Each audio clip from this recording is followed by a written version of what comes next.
நான் வந்து மனசுக்குள்ள வந்து இந்த ஆட்டோ கண்ணாடி எடுத்துருப்புனா இங்க எப்படி ஆட்டோ ஓடும் அப்படின்ற மாதிரி எப்படி இப்படி ஒன்று நடக்கும் புரியல. என்னங்க சொல்றாங்கன்னு அவங்க போனதுக்கு அப்புறம் நான் மயில் சார் கிட்ட சொல்லிட்டு இருந்தேன், ஏங்க என்னங்க சொல்றாங்க, நெகட்டிவா இருக்கும்போது பாசிட்டிவா வரும்னா என்னங்க அப்படின்னு சொல்லிட்டு இருந்தோம். அப்புறம் ஆக்சுவலா என் ஒய்ஃப் வந்து எப்பயுமே அந்த ஒரு டைம்ல கொஞ்சம் டெரரா தான் இருப்பாங்க.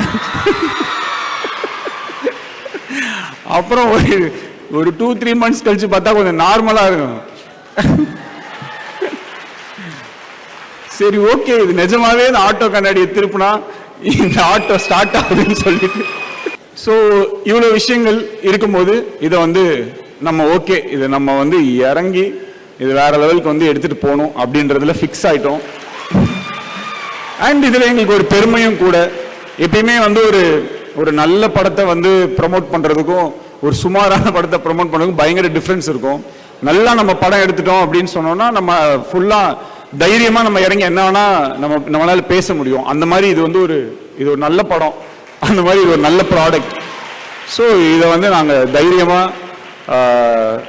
பெருமையா இதை எடுத்துட்டு போய் உலகம் ஃபுல்லா எங்கெங்கெல்லாம் நம்ம இதை நூக் அண்ட் கார்னர் எடுத்துட்டு போக முடியுமோ எல்லா பெண்களுக்கும் இது ரீச் ஆகிறதுக்கு நம்ம என்ன பண்ணணுமோ இது எல்லாருமே சேர்ந்து பண்ணுவோம். அது வந்து நான் சொல்லிக்க நினைக்கிறேன்.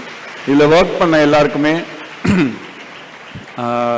இதில் வந்து இதை கொண்டு வந்த மயில் சார், அப்புறம் இளங்கோ அவங்க, அப்புறம் மேடமோட ஃபேமிலி, ஆனந்த், எல்லாமே ரொம்ப ஒரு இன்டெகிரல் பார்ட். இந்த டிசைன் பண்ணது எங்கள் கூட அசிஸ்டன்ட் டைரக்டராக ஒர்க் பண்ண ஒரு பொண்ணு, அவங்க பார்வதின்னு, அவங்க தான் அந்த ஃபெமினைன் அப்படின்ற டிசைனே பண்ணாங்க.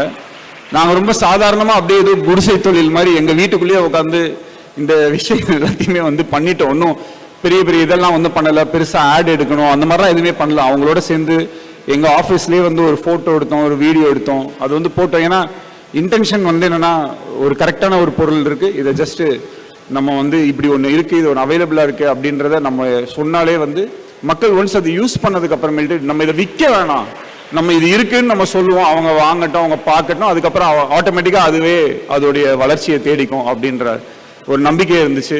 ஸோ அதனால இன்னைக்கு இந்த ஒரு சக்ஸஸ்ஃபுல்லான ஒரு டேயில் நம்ம எல்லாரும் ஒன்றா இருக்கோம். அவங்க அதை யூஸ் பண்ணி கிட்டத்தட்ட ஒரு 6-8 மாதம் வரைக்கும் நான் வேற பிராண்ட்ஸ் பார்த்துட்டு இருப்பேன், ஆனால் இவங்க இதுதான் யூஸ் பண்ணாங்க. அப்போ இதை யூஸ் பண்ணி அதுக்கப்புறமேட்டு ஒரு 6 months கழிச்சு இது வந்து ஒரு நிஜமாவே சூப்பர் அப்படின்னு சொன்னாங்க. நிஜமாவே வந்து இது அவங்க சொல்றது எல்லாமே உண்மைதான் அப்படின்னு. ஜென்ரலா வந்து நம்ம இந்த சோஃபா விற்கிற தம்பி பண்ற மாதிரி ஏதோ பயங்கரமா ஏதோ டெமோலாம் சொல்லிட்டு போயிட்டாங்க. நமக்கு என்ன தெரியும். ஸோ அவங்க சொல்லும் போது தான் எனக்கு வந்து அந்த ஃபீல் வந்துச்சு. அப்போ நான் என் சிஸ்டர் கிட்ட கொடுத்தேன், என் வீட்டில் கொடுத்தேன், என் ஃப்ரெண்ட்ஸ் கிட்ட கொடுத்தேன், என் டீமில் இருக்கிற ஃபீமேல் அசிஸ்டன்ட் டைரக்டர்ஸ் அவங்ககிட்டலாம் கொடுத்து எல்லாருமே யூஸ் பண்ணாங்க. ஒரு கரெக்டான ஃபீட்பேக் வந்துச்சு. அப்போது அடுத்த கட்டம் என்ன அப்படின்னு சொல்லிட்டு நாங்கள் எடுத்துகிட்டு போனோம்.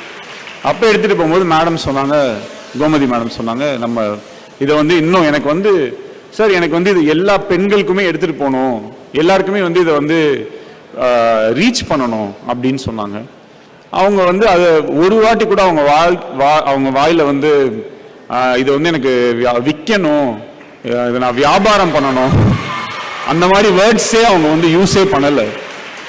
அவங்க வந்து எல்லா பெண்கள்கிட்டையும் நான் எடுத்துகிட்டு போகணும் சார், எல்லா பெண்களுக்கும் இது கிடைக்கணும் அப்படின்னு சொன்னாங்க.